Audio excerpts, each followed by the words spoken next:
Apa kabar? Saatnya Anda menyimak berita Semarang bersama saya, Auriga Agustina. Sejumlah berita menarik akan kami sajikan untuk Anda. Berikut 3 berita utama hari ini.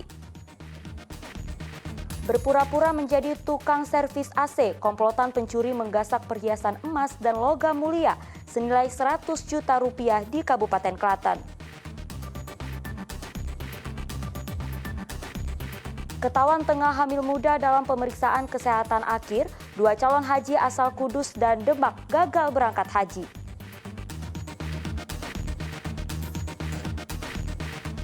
Terbang bebas di alam puncak Gunung Gajah, Kabupaten Semarang, puluhan atlet parang layang ikuti ajang lintas alam sejauh 20 km.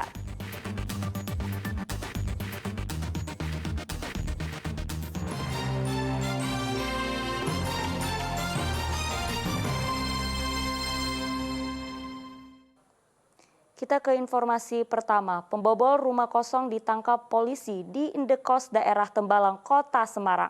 Selain mencuri surat berharga hingga benda pemilik rumah, tersangka juga mencuri 100 buku nikah kosong dari kantor KUA Wonosobo. Zainuddin, tersangka pembobol rumah dan kantor lintas daerah, ditangkap di Indekos daerah Tembalang, Kota Semarang. Warga desa Karangasem, Kabupaten Rembang itu tak berdaya saat digelandang ke kantor polisi. Tersangka menyasar rumah yang ditinggal pemiliknya untuk pergi tarawih pada saat bulan puasa lalu. Tersangka mengaku menjalankan seluruh aksinya sendirian. Caranya piye? Iya, mencokan. Ngambil. Terus di Wonosobo bareng sama siapa? Masa sendirian? Iya, sendiri. Dari tangan tersangka, polisi menyita motor, laptop, uang, dan buku nikah dari 9 kali aksinya. Mulai dari Rembang, Kendal, Jepara, Pati, Wonosobo, hingga Tuban. Lalu tersangka mengambil uang tunai di tas milik istri korban yang berada di belakang pintu. Perhiasan emas, tas yang berisi BPKB, buku nikah, buku tabungan di almari kamar korban. Polisi juga menemukan 100 buku nikah yang masih kosong. Ternyata tersangka mencuri buku nikah dari kantor KUA Wonosobo. Tersangka dijerat dengan pasal 363 KUHP tentang pencurian, ancaman hukuman maksimal 7 tahun penjara. Arif Nur melaporkan dari Kabupaten Rembang. Sementara itu, komplotan pencuri yang berpura-pura menjadi tukang servis AC di Klaten diringkus polisi. Pelaku menggasak perhiasan emas dan logam mulia senilai 100 juta rupiah. Uang hasil pencurian telah digunakan untuk membayar utang dan bermain judi.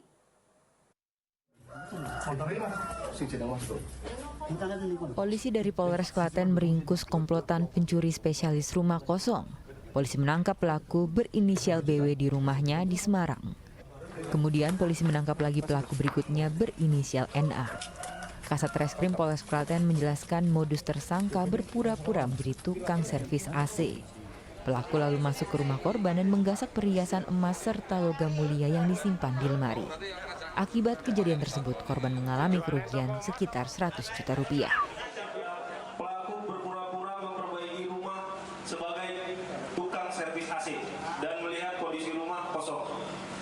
Sehingga pelaku sendiri berasal dari Kabupaten Semarang, jadi lintas kabupaten.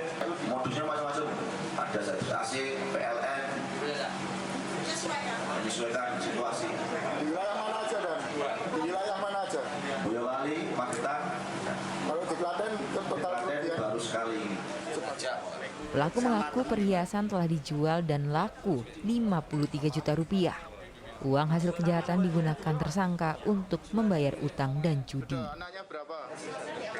Yang jual. Berapa? Totalnya kurang lebih 53 juta. Juga yang dijual. Untuk apa? Untuk judi, maksudnya bayar utang.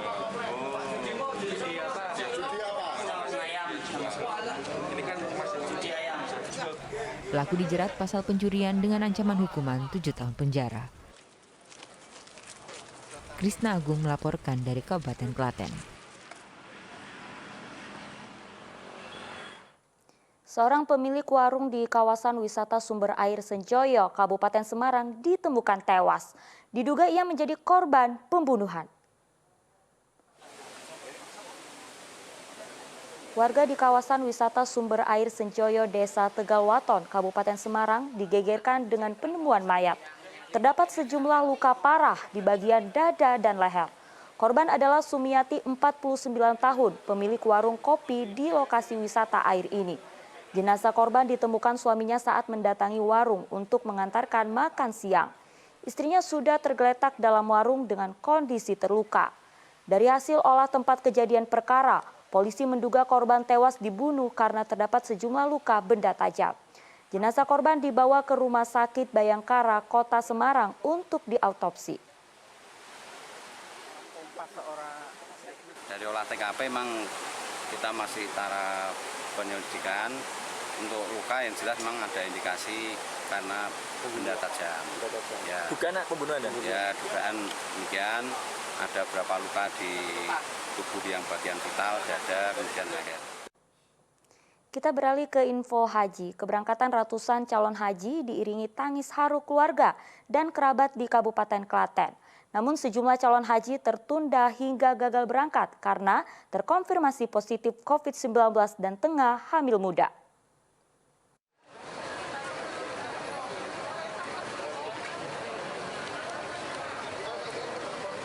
Tangis haru keluarga dan kerabat mengiringi pemberangkatan 330 calon haji di Gor Gelar Sena, Klaten, Sabtu pagi.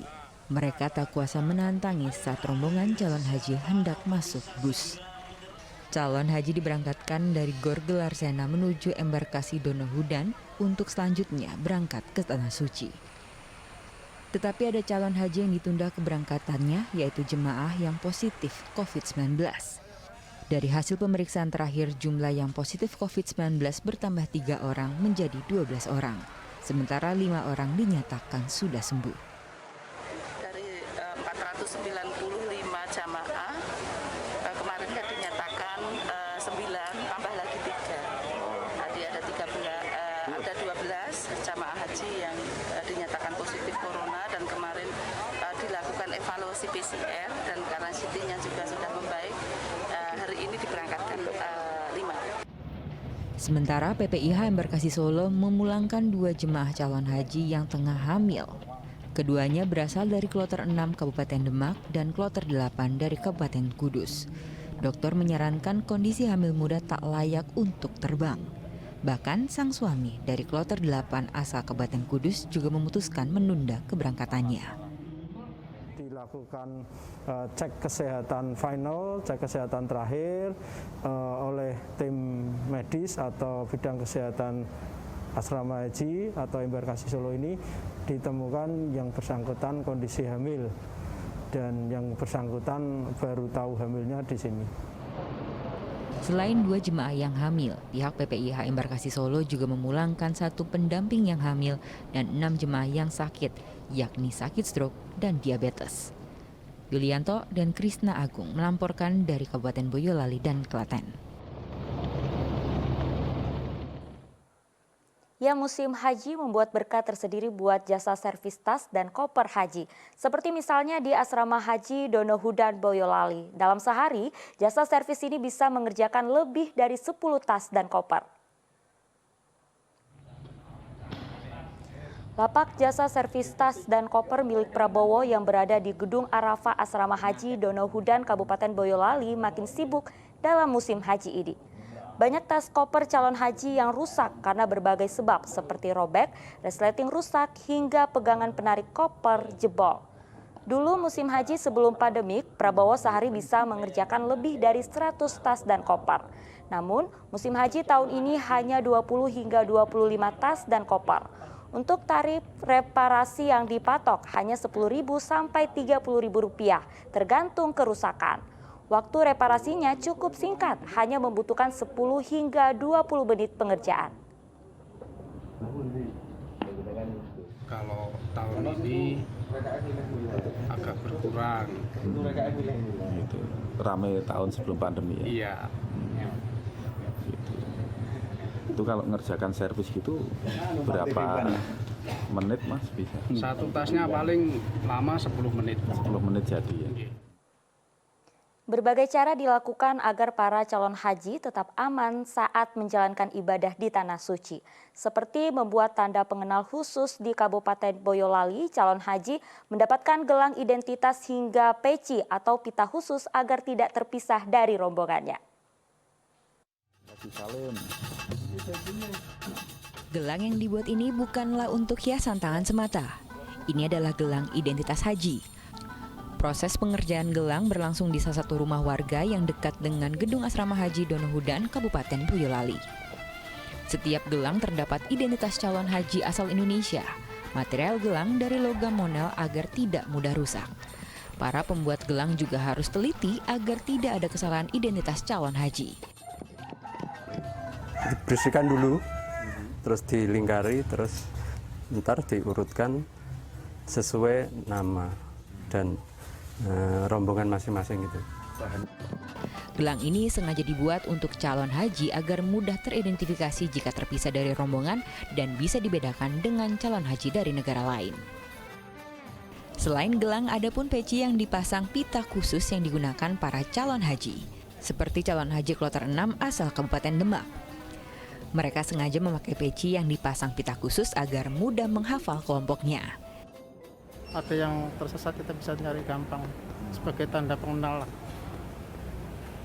Terus memilih itu atas kesepakatan atau gimana? Ya, ide satu regu seorang kemudian disepakati bersama. Diketahui kota haji tahun 2022 mencapai 1 juta jemaah. Indonesia mendapatkan kuota sebanyak 100.051 jemaah, paling banyak dari negara lain. Jumlah tahun ini memang tak sebanyak tahun sebelumnya karena ada pembatasan usia calon haji maksimal 65 tahun.